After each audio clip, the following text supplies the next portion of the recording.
આજે આપણે પ્રજીવ પ્રાણીઓમાં જોવા મળતા પરોપજીવી જે પ્રજીવો છે તેના વિશેનો અભ્યાસ કરશું. આપણે આગળ ઉપર તેના જે સામાન્ય લક્ષણોમાં જોઈ ગયા હતા કે જે પ્રજીવ પ્રાણીઓ છે તેમાંનો જે એક ક્લાસ કે જેને આપણે સ્પોરોઝોઆ તરીકે ઓળખીએ છીએ કે જે બીજાણુજનક પ્રાણીઓ છે તે મોટે ભાગે જે પરોપજીવી તરીકે જીવન ગુજારતા જોવા મળે છે. તો આવા જે પરોપજીવી પ્રાણીઓ છે એટલે કે પરોપજીવી પ્રજીવો વિશેનો આપણે અભ્યાસ કરશું. સૌ પ્રથમ વાત આવે છે કે પરોપજીવી કે પેરેસિટિઝમ એટલે શું, કે જેને આપણે પેરેસાઇટ અથવા તો પેરાસિટિઝમ જે કહીએ છીએ એટલે શું.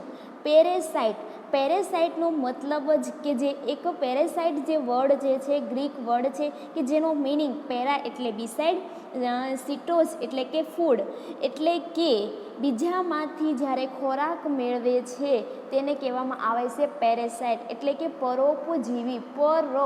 પર પ્લસ જીવી એટલે પર એટલે કે બીજા પર જ્યારે નિર્ભર રહેતા હોય છે એવા સજીવોને પરોપજીવી પ્રાણીઓ કહેવામાં આવે છે.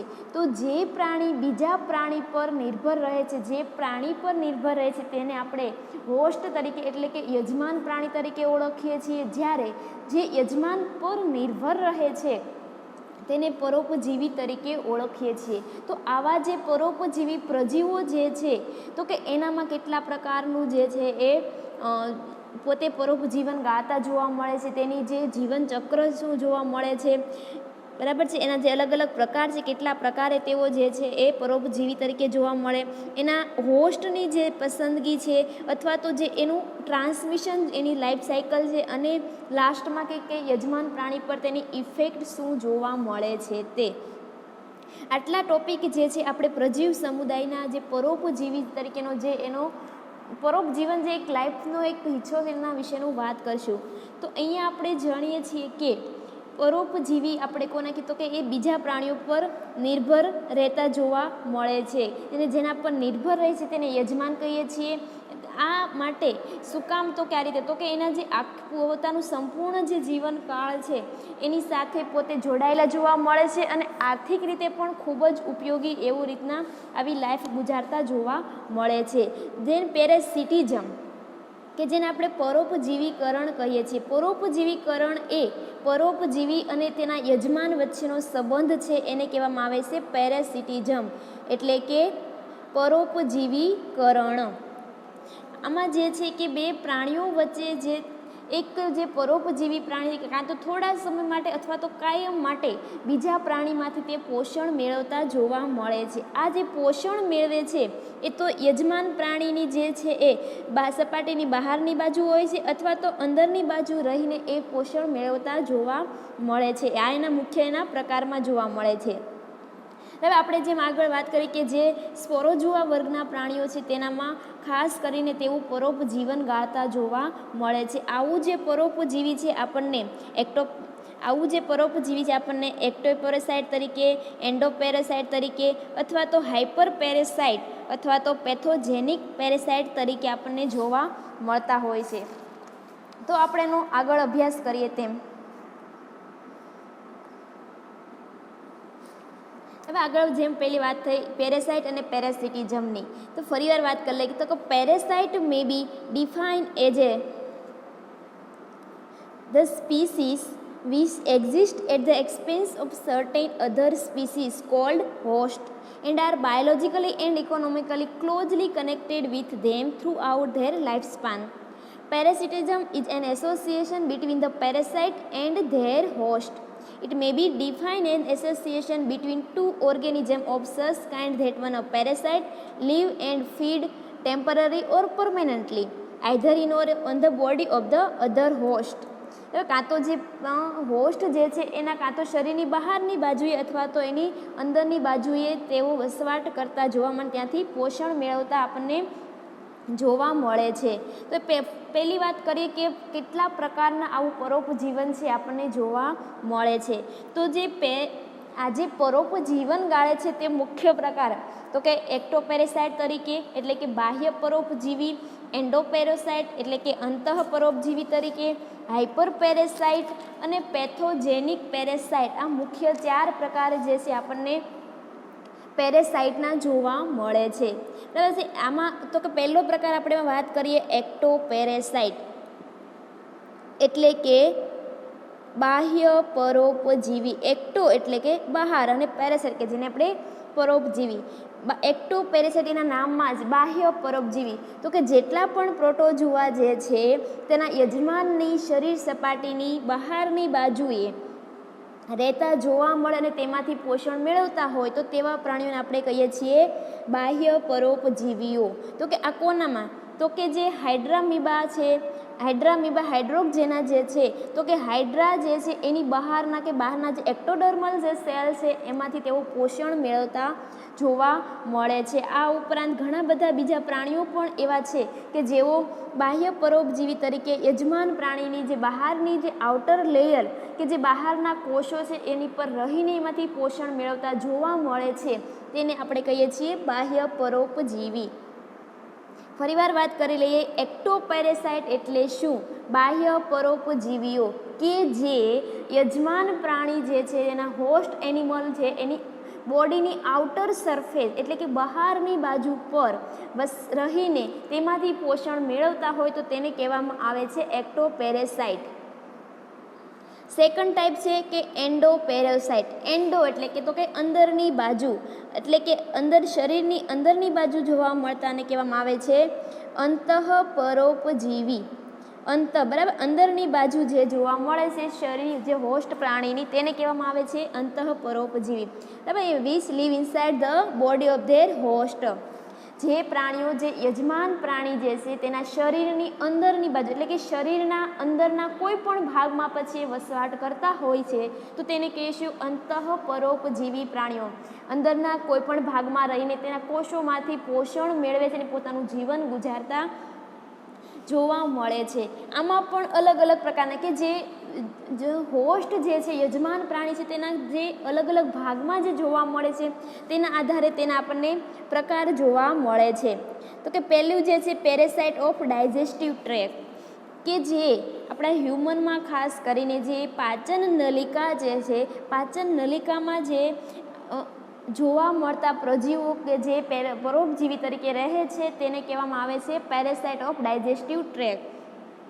તો કે શું થાય? તો કે આપણી જે અન્નનળીના જે લ્યુમેન જે ભાગ જે છે એના કોષોમાં રહીને તેઓ પોષણ એમાંથી મેળવતા જોવા મળે છે. તો કે કોણ આવે? તો કે એન્ટામીબા હિસ્ટોલાઇટિકા, બ્લેન્ટેડિયમ કોલાઈ છે. આવા જે છે અલગ અલગ પ્રકારના કશાધારી પ્રાણીઓ જે છે કે પછી આવા બધા જે એન્ટામીબા અને બ્લેન્ટેડિયમ જેવા કશાધારી જે પ્રજીવો જે છે એ મનુષ્યના આંતરડામાં આવેલા લ્યુમેનના કોષોમાં રહીને તેમાંથી પોષણ મેળવે છે. એટલે આવા પ્રાણીઓને કહેવામાં આવે છે તો કે પેરેસાઇટ ઓફ ડાયજેસ્ટિવ ટ્રેક. ફરી વાત કરી લઈએ તો કે જે અન્નનળીની અંદર રહેતા પરોપજીવીઓ કે જે ખાસ કરીને મનુષ્યના આંતરડામાં રહીને એમાંથી પોષણ મેળવે છે. કોણ? તો કે એન્ટામીબા જે છે, બ્લેન્ટેડિયમ છે, આવા કશાધારી અથવા તો પક્ષમધારી, આવા જે પક્ષમધારી પ્રાણીઓ જે છે એવો વસવાટ કરતા એમાંથી અને પોષણ મેળવતા જોવા મળે છે. સેકન્ડ છે પેરેસાઇટ ઓફ માઉથ. માઉથ એટલે કે જે મનુષ્યના જે મુખ જે છે, મુખની આપણી જે બખોલ કહીએ છીએ કે અંદર દાંત આવેલા હોય છે, ઉપર નીચેના તાળવું જોવા મળે છે, દાંત વચ્ચેની જે પેઢા જે છે વચ્ચેની ઘણી બધી જગ્યા, આ બધા જે અંદર વચ્ચે રહેલી જે સ્પેસ છે તેમાં જે જોવા મળતા પરોપજીવી છે તેને મુખના પરોપજીવી આપણે કહીએ છીએ. તો કે યજમાન પ્રાણી જે એના મુખની અંદરની જે બખોલ છે એની અંદર રહેતા એટલે કે મુખનું પોલાણ છે અથવા તો દાંતની વચ્ચેના ભાગમાં જે જગ્યા રહેતી હોય તેમાં જોવા મળે. તો કે કોણ? તો કે એન્ટામીબા જે ટ્રાઇકોમોનાસ છે. આવા પ્રાણીઓ જે કે મનુષ્યના મુખની અંદર આપણને વસવાટ કરતા જોવા મળે છે. ધેન આવે છે પેરેસાઇટ ઓફ જીનાઇટલ ટ્રેક, કે જે આપણી જનન નલિકા છે, ખાસ કરીને મનુષ્યના જનન નલિકાની અંદરના ભાગે એમાં પણ કે જે ફિમેલ વજાઇનાની અંદર આપણને જોવા મળતા પરોપજીવીઓ છે.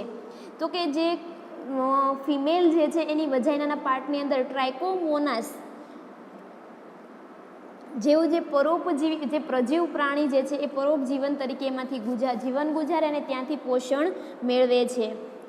જેના આવે છે પેરેસાઇટ ઓફ બોડી ટિશ્યુ, તો કે જે આપણા શરીરમાંની જે પેશીઓ જે છે એ ટિશ્યુ છે એમાં એવો વસવાટ કરે છે. તો કે આ કંઈ આપણી બોડીની ટિશ્યુ નથી થતા એમ પ્રજીવ પ્રાણીઓ એમ જ કંઈ અંદર જતા રહેવાના નથી, પરંતુ કે જે આપણે જે યજમાન પ્રાણી જે શરીરની આપણી જે મેઇન બહારનું આઉટર લેયર જેને આપણે કહીએ છીએ ત્વચા છે, આપણો અન્ન માર્ગ છે, એટલે કે ખોરાક વાટે અથવા તો કોઈ શરીરમાં ઘાવ પડ્યો હોય એના વાટે થઈને જ્યારે આવા પરોપજીવ આપણા શરીરની અંદર પ્રવેશી જાય છે ત્યારે તે શરીરમાંથી જે પેશીઓમાં જઈને ત્યાં પોતાનું સ્થાન જમાવે છે અને તેમાંથી તેઓ પોષણ મેળવે છે. તો કોણ આવે તો ખાસ કરીને જે ટ્રિપેનોઝોમા છે, લેશમાનિયા છે, પ્લાઝ્મોડિયમ છે, આવા અનેક જે પ્રજીવો જે છે આપણા પૃષ્ઠવંશી પ્રાણીઓના રુધિરમાં પણ તેમની હાજરી આપણને ખૂબ સામાન્ય એવા આપણને એની હાજરી જોવા મળતી હોય છે. એમાં ખાસ કરીને જે ટ્રિપેનોઝોમા પ્લાઝ્મોડિયમ એ તો શું કહેવાય કે પૃષ્ઠવંશી પ્રાણીઓના એક કે ને કોમનલી પેરેસાઇટ જેવા સજીવો છે. તો અહીંયા આપણે વાત કરીએ આપણે કોની તો કે અંતઃપરોપજીવીની, કે જે યજમાન પ્રાણીની શરીરની અંદર રહેતા જોવા મળે તેમાંથી પોષણ મેળવે છે તેને કહેવામાં આવે છે અંતઃપરોપજીવી. તેના મુખ્ય 4 પ્રકાર બરાબર કે parasite of digestive tract, parasite of mouth, parasite of genital tract અને પેરેસાઇટ ઓફ બોડી ટિશ્યુ. અને તેના એક્ઝામ્પલ ધેન આવે છે તો કે ત્રીજો પ્રકાર, તો આ તો બે હતા કે અંતઃપરોપજીવી અને બાહ્યપરોપ. ત્રીજો તો કે હાઇપર પેરેસાઇટ, કે એકદમ ખૂબ વધારે પ્રમાણમાં જેનું પરોપજીવન જોવા મળતું હોય તેવું. તો કે આ જે પરોપજીવો જે છે એ બીજા તે કોઈ પ્રોટોઝોઅન્સ પરોપજીવી છે તેના પર રહીને તેઓ પરોપજીવીકરણ કરતા જોવા મળે છે. કે એક પરોપજીવી પ્રાણી બીજા જ પરોપજીવી પ્રોટોઝોઅન્સ પ્રાણી પર જ તેઓ જીવન ગુજારે છે. જેમ કે એક્ઝામ્પલમાં જોઈએ તો કે ઓપેલિનિડ છે એ દેડકાના આંતરડામાં રહીને જોવા મળે છે. એની જોડે ઘણા બધા અમીબા જેવા પ્રાણીઓ પણ હોય છે, તથા નોસેમા જેવા છે કે જેઓ ટોડફિશની જે યુરિનરી બ્લેડર છે તેની અંદર વસવાટ કરતા જોવા મળે છે. તો કે ઓપેલિનિડ છે, નોસેમા જેવા પ્રાણીઓ બીજા જ પ્રાણીઓની અંદર રહીને એની જોડે બીજા પરોપજીવી પ્રજીવો પણ હોય છે અને પોતાનું પરોપજીવીકરણ તે તરીકે જીવન ગુજારતા હોય છે. તેને કહેવામાં આવે છે હાઇપર પેરેસાઇટ. ધેન આવે છે પેથોજેનિક પેરેસાઇટ, કે જેને આપણે કહીએ ને કે નુકસાનકારક પરોપજીવીઓ. તો કે જે મોટા ભાગના જે પરોપજીવી જે પ્રજીવો જે છે તેઓ યજમાન પ્રાણીને એવું ખાસ કોઈ મોટું નુકસાન નથી પહોંચાડતા, સિવાય કે અમુક એના જે નોર્મલી કેરેક્ટર જે જોવા મળતા હોય છે તે જ. તો જ્યારે એક બાજુ આપણે જોઈએ તો એક બાજુના એવા અમુક થોડાક પ્રજીવો એવા છે કે જે મનુષ્ય અને જે બીજા કોઈ પણ પૃષ્ઠવંશી પ્રાણીઓમાં જે પોતાનું પરોપજીવીકરણ ગુજારે છે તેમાં રોગ ઉત્પન્ન કરે છે, જ્યારે બીજા જે છે અમુક થોડા ઘણા છે તે પોતાની અસર દેખાડતા હોય. તો જે પ્રાણીઓ આવા યજમાન પ્રાણીને ડિઝીઝ પ્રોડ્યુસ કરે અથવા તો મોટા પ્રમાણમાં નુકસાન પહોંચાડે છે, આવા પરોપજીવીઓને આપણે શું કહેશું તો કે પેથોજેનિક પેરેસાઇટ. બરાબર ને, કે જે મોટા પ્રમાણમાં નુકસાન પહોંચાડે તેને આપણે કહેવામાં આવે છે કેવા તો કે પેથોજેનિક પેરેસાઇટ. તેઓ ખૂબ મોટા પ્રમાણમાં અથવા તો કે એમ કે વધારે પ્રમાણમાં ડિઝીઝ પ્રોડ્યુસ કરે, કે જે નોર્મલી જે બધા પેરેસાઇટ છે આટલું બધું નુકસાન નથી પહોંચાડતા હોતા, કે પોતાના ખાલી પોષણ માટે થઈને તેઓ વસવાટ કરતા હોય અને પોષણ મેળવીને પોતાની જીવન ગુજારતા હોય.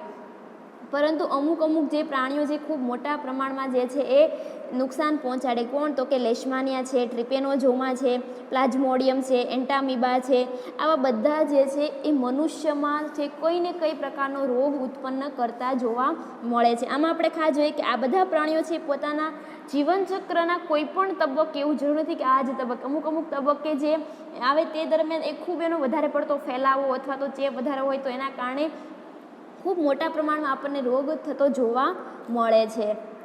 ફરી વાત કરી લઈએ કે પેથોજેનિક પેરેસાઇટ, કે જે પરોપજીવીઓ બીજા યજમાન પ્રાણીને મોટું નુકસાન પહોંચાડે છે અથવા તો રોગ કરે છે, એવા પરોપજીવીઓને પેથોજેનિક એટલે કે નુકસાનકારક પરોપજીવી પ્રજીવો તરીકે ઓળખવામાં આવે છે.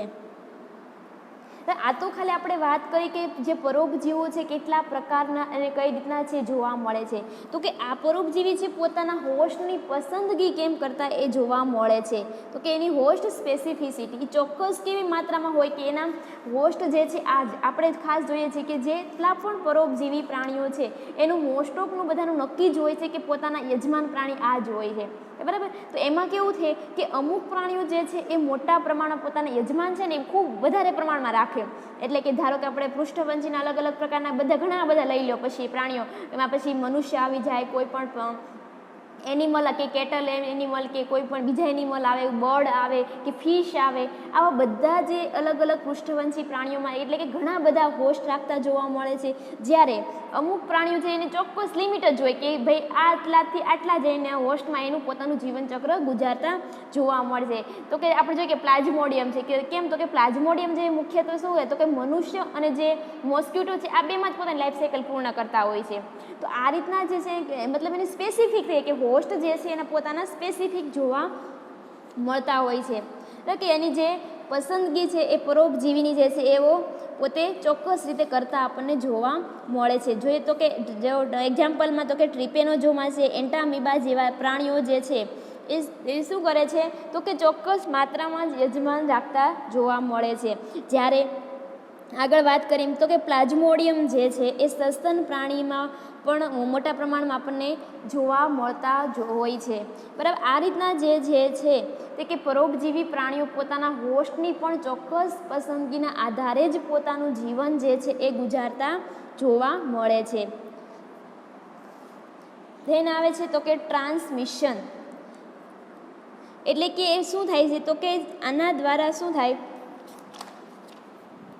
કે જ્યારે યજમાન પ્રાણી જે છે એ એક અલગ અલગ કે ને કે પોતાના જે એકમાંથી બીજા પ્રાણીમાં જવું અથવા તો પોતાની જીવનચક્ર દરમિયાન એકમાંથી બીજામાં વહન જે થાય છે એના આધારે જે છે એ હોસ્ટ જે છે એને અલગ અલગ પ્રમાણમાં જે નુકસાન થતું જોવા મળે છે. Protozoa parasite have different ways of infecting their host, અલગ અલગ પ્રકારે તેઓ પોતાના હોસ્ટને નુકસાન પહોંચાડતા હોય છે.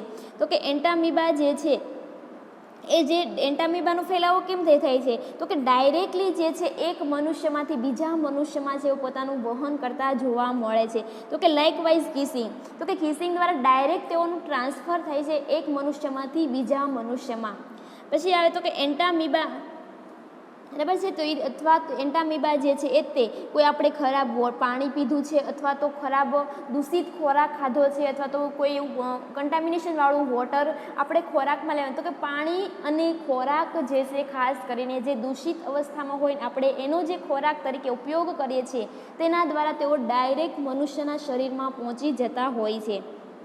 ટ્રિપેનોઝોમા છે, પ્લાઝ્મોડિયમ છે, તેઓ શું કરે તો કે વચ્ચે કોઈ ના કોઈ એના પ્રકારના વાહકો વચ્ચે આપણને વાહકો જોવા મળે. ટ્રિપેનોઝોમા તો કે તે છે જે ફળ માખી છે તેના દ્વારા એ મનુષ્યમાંથી આ ફળ માખીમાં અને આ રીતેનું જીવનચક્ર ચાલ્યા કરે. જ્યારે પ્લાઝ્મોડિયમ છે આપણે આગળ વાત કરીએ તો કે મનુષ્ય અને મોસ્કિટો દ્વારા જે એનોફિલિસ માદા મચ્છર દ્વારા જે છે એ પોતાનું વહન કરે છે અને પોતાનો ફેલાવો આગળ વધે છે અને તેના દ્વારા તેઓ પોષણ કરે છે. પછી વાત આવે તો કે આ જે પ્રાણીઓને જે જીવનચક્ર એની લાઈફ સાયકલ કેવા પ્રકારે જોવા મળે છે તો કે આ જે લાઈફ સાયકલ કઈ રીતની, તો કે જો તેઓ પોતાના હોસ્ટમાં જે છે કેટલા હોસ્ટ ધરાવે છે અથવા તો એક હોસ્ટમાં પોતાનું જીવનચક્ર પૂર્ણ કરશે અથવા તો ઘણા બધા હોસ્ટમાં પૂર્ણ કરશે, જે રીતનું જે છે એના આધારે એના પ્રકાર જોવા મળે છે. તો કે અહીંયા આપણે જોઈએ છીએ તો કે જે મોટા ભાગના પરોપજીવીઓ જે છે બરાબર એ શું કરશે તો કે કોઈ માત્ર એક જ યજમાનમાંથી તે પોતાનું જીવનચક્ર પૂર્ણ કરી દેશે અથવા તો કે મોટા ભાગનો સમય કોઈ એક યજમાનમાં જોવા મળશે અને બાકીનો થોડો ઘણો સમય જે છે એ બહારની બાજુ રહીને પણ તેઓ પૂરું કરતા હોય છે. જ્યારે અમુક પ્રાણીઓ જે છે એ 2 અથવા તો 2 કરતાં વધારે પણ એવો હોસ્ટ ધરાવે છે અને તેના દ્વારા તેઓ પોતાની જીવનચક્ર પૂર્ણ કરે છે. તો અહીંયા જોઈએ તો કે મોનોજિનેટિક પેરાસાઇટ, મોનો એટલે કે એક, કે જે મોનોસિસ્ટ છે જે પ્રાણી જે છે પોતે શું કરે છે તો કે પોતાનું એ માત્ર ને માત્ર સિંગલ હોસ્ટ આખા જીવનચક્ર દરમિયાન માત્ર તેનો એક જ યજમાન જોવા મળે છે, માટે તેને મોનોજિનેટિક પેરાસાઇટ તરીકે આપણે ઓળખી શકીએ છીએ. બરાબર, કે જે પોતાના આખા જીવન ચક્ર પૂર્ણ કરવા માટે માત્ર અને એક જ યજમાનનો સહારો લીધો હોય તો તેને આપણે કહીશું મોનોજેનેટિક પેરેસાઇટ. જ્યારે ડાયજેનિક એટલે તો કે 2 અથવા તો એના કરતાં પણ વધારે હોસ્ટ ધરાવતા હોય પોતાના આખા જીવનચક્ર પૂર્ણ કરવામાં તો તેને કહેવામાં આવે છે ડાયજેનિક પેરેસાઇટ. અહીંયા શું કહેતો કે જે પહેલો જે હોસ્ટ કે જે મુખ્ય હોસ્ટ જેને આપણે પ્રાઇમરી હોસ્ટ કહીએ છીએ એ જ એના મુખ્ય હોય છે પહેલો હોસ્ટ. જ્યારે બીજો હોય હોસ્ટ જે છે એનો સેકન્ડ કે ને જે એક વેક્ટર તરીકે કામ કરતા હોય છે કે વાહક તરીકે ખાલી માત્ર જોવા મળતા હોય છે. તો કે પોતાનું જે ટ્રાન્સમિશન કરે એકમાંથી બીજા પ્રાણીમાં એના વહન માટે થઈને સેકન્ડરી હોસ્ટની જરૂર પડતી હોય તો કે પ્લાઝ્મોડિયમ છે, ટ્રિપેનોઝોમા છે, આવા પ્રાણીઓમાં. બરાબર, વાત થઈ એમ કે એક પ્રાણી જે છે પોતાના ટ્રાન્સમિશન માટે થઈને બીજો જે સેકન્ડરી હોસ્ટ છે તેનો યુઝ કરતા હોય અને તે રીતે પોતાનું ટ્રાન્સમિશન કરે છે અને પોતાનો ફેલાવો આગળ વધે અને આ રીતે તેની આખી જે લાઈફ સાયકલ જે ચાલ્યા કરે છે એકમાંથી બીજા હોસ્ટમાં થતો એકના એક યજમાનમાં વારાફરતી એમને કન્ટિન્યુઅસલી તેઓ એનામાં એની લાઈફ સાયકલ જે ચાલ્યા કરતી હોય છે. તો આ હતી એમની લાઈફ સાયકલ કે એક હોસ્ટ ધરાવે અથવા તો 2 ધરાવે. પોતાના જીવનચક્રના આધારે તેમના હોસ્ટ જે છે એ જોવા મળતા હોય છે. તો વાત કરીએ તો કે આ તો આપણે પરોપજીવીના પ્રકારો જોયા, પરોપજીવીનું જે પોતે ટ્રાન્સમિશન કેમ કરે છે તે જોયું છે, પછી તો કે એની લાઈફ સાયકલ કઈ રીતની ચાલે છે તે જોયા આપણે. તો હવે આ બધા પેરેસાઇટ છે આપણને ખબર છે કે જેટલા પરોપજીવી આવે એટલે પરોપજીવી એટલે કે બીજાને નુકસાન હંમેશા કરતા હોય કે જે બીજાના પર નિર્ભર રહે છે, માટે જેના પર નિર્ભર કે જેને આપણે હોસ્ટ કહીએ છીએ એને કંઈ ને કંઈ પ્રકારે તેઓ નુકસાન કરતા જોવા મળે છે. તો વાત કરીએ કે effect of parasite on their host, તો કે એની જે ઇફેક્ટ કેવી પડે છે તેના હોસ્ટ પ્રાણી પર તે જોઈએ. તો કે અહીંયા જે છે તેઓ બધા જેટલા પણ પરોપજીવી પ્રજીવો છે તેવું કહે ને કે થોડા ઘણા વધતા હોય છે કે અમુકને કોઈ પણ ચોક્કસ ડિગ્રીએ લેસર થતો ગ્રેટર ડિગ્રી કે નાના અથવા તો મોટા પ્રમાણમાં તેઓ નુકસાન કરતા જોવા જ મળે છે. બરાબર, આ જે આપણે આગળ વાત કરીએ એમ તો આઈજા ખાલી થોડી ઘણી પણ હોય અથવા તો કોઈ મોટો ડિઝીઝ પણ પ્રોડ્યુસ કરતા હોય છે અથવા તો ઘણા બધા એવા પણ છે કે પોષણ મેળવે છે પરંતુ કોઈ પણ પ્રકારનું જે છે એ કોઈ ઇફેક્ટ એટલે કે નુકસાન કરતા હોતા પણ નથી. તો અહીંયા વાત કરીએ છીએ કે જો એક્ઝામ્પલ તરીકે તો એન્ટામીબા હિસ્ટોલાઇટિકા જે છે એ મોટા પ્રમાણમાં જે ખાસ કરીને મનુષ્યના આંતરડામાં વસવાટ કરે છે જેના કારણે એનું જ્યારે ફેલાવો ખૂબ પ્રમાણમાં વધી જાય છે ત્યારે આપણે કહીએ ને અલ્સર કે આ ઇન્ટેસ્ટાઇનમાં કે ચાંદા પડેલા જોવા મળે છે. તો કે આ એનું શું મોટું નુકસાન, તો કે એન્ટામીબા હાલો મનુષ્યના આંતરડામાં રહીને પોષણ મળે પણ એનું ફેલાવો એટલું બધું એનું જે કહે ને એટલું બધું વધારે નુકસાન થતું જોવા મળશે કારણ કે એના કારણે ઘણી વખત એના ખૂબ મોટા પ્રમાણના કારણે થઈને આંતરડાના ચાંદા પડતા જોવા મળે છે. પ્લાઝ્મોડિયમ કે જેમાં આપણને ખબર છે કે પ્લાઝ્મોડિયમના કારણે છે શું થાય છે તો કે મેલેરિયા નામનો રોગ થતો જોવા મળે છે. તો કે પ્લાઝ્મોડિયમનું જે અમુક એવા સ્ટેજીસ આવે કે જે સ્ટેજીસના કારણે આપણે જે મનુષ્યના આરબીસી જે છે એને બ્રેક કરી નાખે છે અને એના કારણે જે કહીને વિષ કણો ખૂબ મોટા પ્રમાણમાં ભેગા થવાના કારણે વ્યક્તિમાં તાવ આવે છે ને જેને આપણે મેલેરિયા કહીએ છીએ. આ જે એનો મોટા પ્રમાણમાં ફેલાવો કરનાર કોણ છે તો કે પ્લાઝ્મોડિયમ જેવા હાનિકારક જે પરોપજીવી છે તે. ઉપરાંત છે આઇમીરિયા સ્ટીરિયા કે જે રેબિટ જે એના હિપેટિક સેલમાં જે છે એ હાઇપરપ્લેસિયા નામનો ડિઝીઝ પ્રોડ્યુસ કરતા જોવા મળે છે. તો આ પ્રમાણે જેટલા પણ પેરેસાઇટ જે પરોપજીવીઓ છે પ્રોટોઝુઅન્સ છે એ થોડા ઘણા કે મોટા પ્રમાણમાં પોતે નુકસાન કરતા જોવા જ મળે છે હોસ્ટ પ્રાણીમાં કે જેનો યજમાન જે છે તેને કંઈ ને કંઈ પ્રકારે નુકસાન તો પહોંચાડતા જ હોય છે. ફરી વાત કરી લઈએ કે આપણે શું ભણ્યા છીએ તો કે અહીંયા પ્રજીવ પ્રાણીઓ એ જે એનું પરોપજીવી તરીકે પેરેસાઇટ ઇન પ્રોટોઝુઆ કે એનો જે સ્પોરોઝુઆનો ખાસ કરીને વર્ગ કે જે મુખ્યત્વે પરોપજીવન જે છે એ ગાળે છે એને આપણે કોને પરોપજીવી કહેવાય કે જે પરોપજીવીકરણ કરે છે એની વાત કરી. આ જે પરોપજીવી છે કેટલા પ્રકારનું જોવા મળે તો કે એના પ્રકાર આપણે વિશે વાત કરી, એના કયા કયા પ્રકારના થાય એના કોણ એક્ઝામ્પલ આવે છે એની વાત કરી છે આપણે. પછી તો કે એ પોતેનું જે પ્રાણીઓ જે છે એનું ટ્રાન્સમિશન કેમ કરે છે એ વાત જાણી. પછી તો કે એના હોસ્ટની સ્પેસિફિટી એટલે કે હોસ્ટ ચોક્કસ કઈ રીતે નક્કી કરશે, એની લાઈફ સાયકલ કેવી અને લાસ્ટમાં એનું ઇફેક્ટ.